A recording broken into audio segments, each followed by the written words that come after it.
اعوذ باللہ من الشیطان الرجیم بسم اللہ الرحمن الرحیم اللہم صلی علی سیدنا محمد وعلی آل سیدنا واصحاب سیدنا محمد وبارک وسلم۔ سبھی سننے اور چاہنے والوں کو آپ کے میزبان محمد ہارون مرزا کا سلام۔ آپ سبھی احباب کو اپنے چینل ہڈن ٹروتھ چھپا سچ میں خوش آمدید کہتا ہوں۔ ہمارا آج کا موضوع سخن اصحاب کہف ہے۔ بسم اللہ الرحمن الرحیم۔ دقیانوس نے اپنے ظلم و ستم اور فوجی طاقت کے بل بوتے پر بہت بڑی سلطنت حاصل کی اور پھر اپنے لیے بہت ہی عالی شان محل بنوایا۔ غرور اور تکبر کے ساتھ تخت پر بیٹھا، اپنے لیے کچھ وزیر اور کچھ محافظ منتخب کیے اور پھر حکومت کرنے لگا۔ کچھ عرصہ بعد خدائی کا دعویٰ کرنے لگا اور اپنے درباریوں اور دوسرے تمام لوگوں سے کہا کہ صرف میری اطاعت اور عبادت کرو، اور جو بھی میرے حکم کی مخالفت کرے گا اس کو سخت سزا دوں گا۔ اسی طرح کچھ سال گزر گئے۔ ایک دن جب وہ غرور و تکبر میں مست اپنے تخت پر بیٹھا ہوا تھا، ایک آدمی تیزی سے دوڑتا ہوا آیا اور خبر دی، بادشاہ سلامت، ابھی خبر ملی ہے کہ ایک لشکر تیزی سے ہماری طرف حملہ کرنے کے لیے بڑھ رہا ہے اور سرحد پار کرنے والا ہے۔ یہ خبر سنتے ہی دقیانوس کے چہرے پر ہوائیں اڑنے لگی اور ڈر کے مارے اس کا چہرہ پیلا پڑ گیا۔ یہ دیکھ کر اس کا وزیر اور دربار والے بھی تعجب میں پڑ گئے کہ ابھی تو اس کو خدائی کا دعویٰ تھا، اب کیا ہو گیا؟ اس کا ایک وزیر سوچنے لگا، دقیانوس خدا ہونے کا دعویٰ کرتا ہے اور لوگوں سے کہتا ہے کہ تمام چیزیں میرے قبضے میں ہیں، لیکن وہ خود بھی دوسرے لوگوں کی طرح ایک عام آدمی ہے، کیونکہ وہ بھی کھانے اور پانی کا محتاج ہے۔ کبھی خوشی ہوتا ہے اور کبھی ڈرتا ہے، کبھی جاگتا ہے اور کبھی سو جاتا ہے۔ یہ سب کام تو خدا کے نہیں ہو سکتے اور یہ صفات خدا کے لیے نامناسب ہیں۔ کچھ دن بعد اس کے دوسرے دوست اس سے ملنے اس کے گھر آئے اور دقیانوس کے خدا ہونے کے سلسلے میں باتیں ہونے لگی۔ اس نے اپنے دوستوں سے کہا، دوستو، بہت دنوں سے میں اپنے اندر ایک تبدیلی محسوس کر رہا ہوں، گویا میرا بیدار ضمیر مجھ سے باتیں کر رہا ہے، یا میری فطرت مجھے نور اور روشنی کی طرف لے جا رہی ہے۔ اس حالت نے میرے اوپر اتنا اثر کیا ہے کہ نہ کچھ کھایا جاتا ہے اور نہ ہی نیند آتی ہے۔ آخر یہ کیا ہو گیا ہے؟ ہمیں بھی بتاؤ، اس کے دوستوں نے سوال کیا۔ دوستو، جب میں آسمان کی طرف دیکھتا ہوں اور اس کائنات کی وسعت اور عظمت کے بارے میں غور و فکر کرتا ہوں تو سوال پیدا ہوتا ہے کہ ان چاند، سورج اور ستاروں کو کس نے پیدا کیا؟ جب میں زمین اور دوسری مخلوقات کے بارے میں غور و فکر کرتا ہوں تو سوچتا ہوں یہ سب کیسے پیدا ہوئے ہیں؟ یہ پہاڑ، صحرا، ہریالی، دریا اور مختلف قسم کے جانور کس نے بنائے؟ خود یہ انسان کیسے پیدا ہوتا ہے اور پھر کیسے بڑا ہوتا ہے؟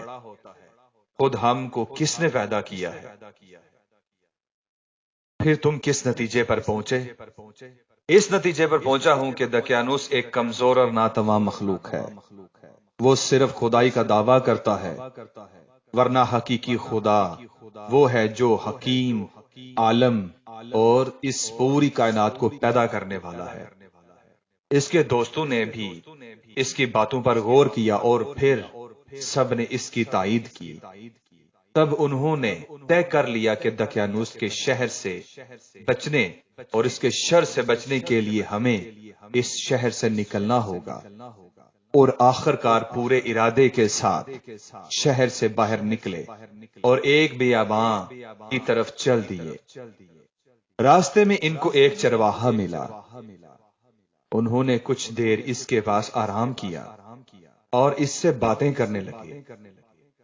پھر جب وہ چلنے لگے تو وہ بھی ان کے ساتھ ہو لیا اور اس کا کتا بھی آ گیا۔ انہوں نے کہا کہ اس کتے کو اپنے ساتھ کیوں لا رہے ہو؟ وہ ہمارے لیے خطرہ بن سکتا ہے اور اس کے ذریعے سے دشمن ہم سے باخبر ہو سکتا ہے۔ انہوں نے بہت کوشش کی کہ کسی طرح کتے کو بھگائیں، لیکن کامیاب نہ ہو سکے۔ پھر چرواہے نے کہا، اسے آنے دو، ہو سکتا ہے یہ ہماری حفاظت کرے۔ وہ مجھ سے مانوس ہے اور میں اسے خاموش کر سکتا ہوں۔ صحراؤں اور پہاڑوں سے گزرتے ہوئے وہ ایک غار کے پاس پہنچے اور سوچا اس میں ذرا چل کر آرام کر لیا جائے۔ سب لوگ آرام کرنے کے لیے لیٹ گئے۔ تھکاوٹ کی وجہ سے انہیں فوراً نیند آ گئی اور کتا بھی غار کے کنارے سو گیا۔ یہ غار اتنا بڑا تھا کہ اس کا دروازہ اس طرح کا تھا کہ جب سورج طلوع ہوتا تو اس کی کرنیں سیدھی اس غار میں پڑتی تھی، اور جب غروب ہوتا تھا تب بھی ایک بار اس میں چمکتا تھا۔ یہ با ایمان اور صالح جو ان سالوں تک اسی طرح سوتے رہے، جب بیدار ہوئے، دوبارہ زندہ ہوئے تو سورج ڈوب رہا تھا، لہٰذا وہ یہ سوچ رہے تھے کہ ہم فقط ایک دن سوئے ہیں۔ پھر ایک دوسرے سے پوچھنے لگے، ہم کتنا سوئے ہیں؟ صرف ایک دن، بلکہ اس سے بھی کم۔ وہ بھوکے تھے اور انہیں کھانے کی ضرورت تھی، لہٰذا طے یہ پایا کہ ان میں سے ایک شخص بہت ہی احتیاط سے شہر جائے اور کھانے کے لیے کچھ لے آئے۔ ان میں سے ایک تیار ہوا اور وہ باہر آیا۔ جب باہر آیا تو کیا دیکھا کہ باہر کا پورا منظر بدل چکا ہے۔ پہاڑوں پر صرف چند سوکھے پیڑ دکھائی دے رہے تھے اور کچھ نہیں۔ جب راستے سے وہ آئے تھے وہ بھی ایک عجیب سا لگا، اور شہر تو بالکل بدل چکا تھا۔ اسے بہت تعجب ہو رہا تھا کہ کچھ سمجھ میں نہیں آ رہا تھا۔ آخر کیا ہو گیا ہے؟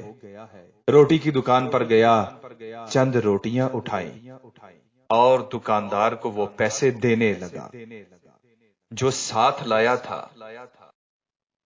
ارے یہ پیسے تو بہت پرانے ہیں، آج کے زمانے کے نہیں ہیں، تمہیں ضرور کوئی خزانہ ملا ہے۔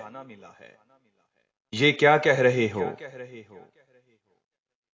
یہ پیسے میں چند دن پہلے ہی اسی شہر سے لے کر گیا ہوں۔ تم جھوٹ بول رہے ہو، تمہیں ضرور کوئی خزانہ ملا ہے اور تم اسے چھپانا چاہتے ہو۔ ایک بھیڑ اکٹھی ہو گئی اور خبر جنگل کی آگ کی طرح پھیلتی گئی، یہاں تک کہ بادشاہ کے کانوں تک پہنچی۔ اسے بادشاہ کے دربار میں حاضر کیا گیا کہ اس سے پوچھ تاچھ کی جائے، کیا تم کوئی خزانہ ڈھونڈ لائے ہو؟ بادشاہ نے سوال کیا، نہیں، مجھے کوئی خزانہ نہیں ملا ہے۔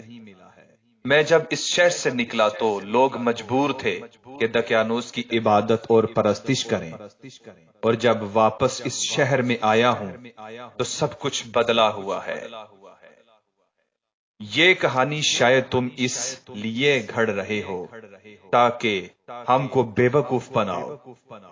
تمہیں معلوم ہے کہ ہمارے پیغمبر جناب عیسیٰ علیہ السلام نے فرمایا ہے کہ اگر کسی کو خزانہ ملے تو اس کا 5واں حصہ اس سے لیا جائے اور باقی اس کے حوالے کیا جائے۔ آخر آپ لوگ میری بات کیوں نہیں مان رہے ہیں؟ میں اسی شہر کا رہنے والا ہوں اور جو کچھ کہہ رہا ہوں حقیقت ہے۔ کیا اس شہر میں تمہارا گھر بھی ہے؟ ہاں ہے، آئیے میں آپ کو اپنا گھر دکھاتا ہوں۔ بادشاہ اور کچھ دوسرے لوگ اس کے ساتھ ہو گئے تاکہ دیکھیں کہ کیا صحیح کہہ رہا ہے۔ یہاں میرا گھر ہے، جی ہاں یہی میرا گھر ہے۔ دروازہ کھٹکھٹایا گیا، ایک بوڑھے آدمی نے دروازہ کھولا اور پوچھا، کون؟ کیا کام ہے؟ بادشاہ نے کہا اس شخص کا کہنا ہے کہ یہ گھر اس کا ہے اور اس کی کہانی بھی بڑی عجیب و غریب ہے۔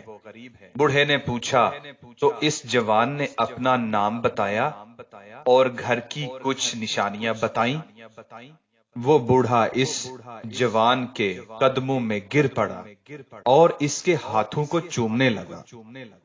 جو نام آپ نے بتایا ہے وہ تو میرے دادا جان کا نام ہے۔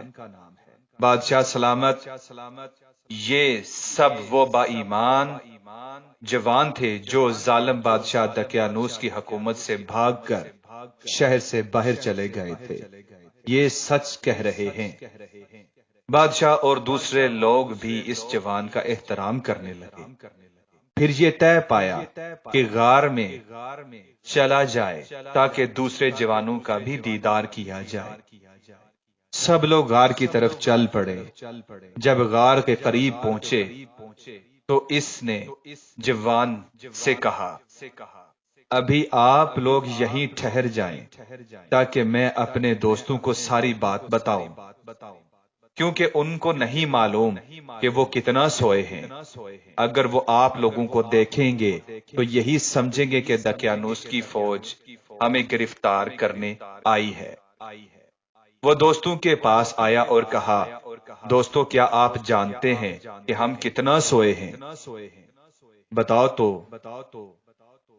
کہ ایک دن بلکہ اس سے بھی کم نہیں دوستو، بلکہ ہم لوگ 309 سال تک سوئے ہیں۔ دقیانوس بہت سالوں پہلے مر چکا ہے اور اس کے بعد خدا نے ایک پیغمبر بھیجا ہے جس کا نام عیسیٰ ابن مریم ہے۔ خدا کے حکم سے وہ بھی آسمان پر چلے گئے ہیں اور اس وقت کا بادشاہ اور لوگ سب اسی پیغمبر کے ماننے والے ہیں اور سب لوگ آپ کے دیدار کے منتظر ہیں۔ اس کے دوست تعجب سے اس کی باتیں سن رہے تھے۔ ان میں سے ایک نے کہا تم کیا کہہ رہے ہو؟ کیا یہ چاہتے ہو کہ ہم لوگوں کے لیے عبرت بنے؟ پھر کیا کیا جائے؟ آؤ سب خدا سے دعا کرتے ہیں کہ دوبارہ ہم کو اسی طرح اپنی بارگاہ میں بلائے۔ خدا نے ان کی دعا قبول کر لی اور پھر سے ہمیشہ کے لیے سو گئے۔ جب بہت دیر ہو گئی وہ باہر نہ نکلے تو بادشاہ اور اس کے سپاہی اس کے اندر آئے، دیکھا کہ سب کے سب اس دنیا سے جا چکے ہیں۔ بادشاہ نے حکم دیا کہ اس غار کو ایک عبادت گاہ کی شکل دی جائے تاکہ قیامت تک کے لیے یہ یادگار رہے۔ ویڈیو پسند آنے کی صورت میں ہماری ویڈیو کو لائک بھی کریں، شیئر بھی کریں اور ہمارے چینل کو سبسکرائب بھی کریں اور کمنٹ باکس میں کمنٹ کرنا نہ بھولیں۔ السلام علیکم ورحمۃ اللہ وبرکاتہ۔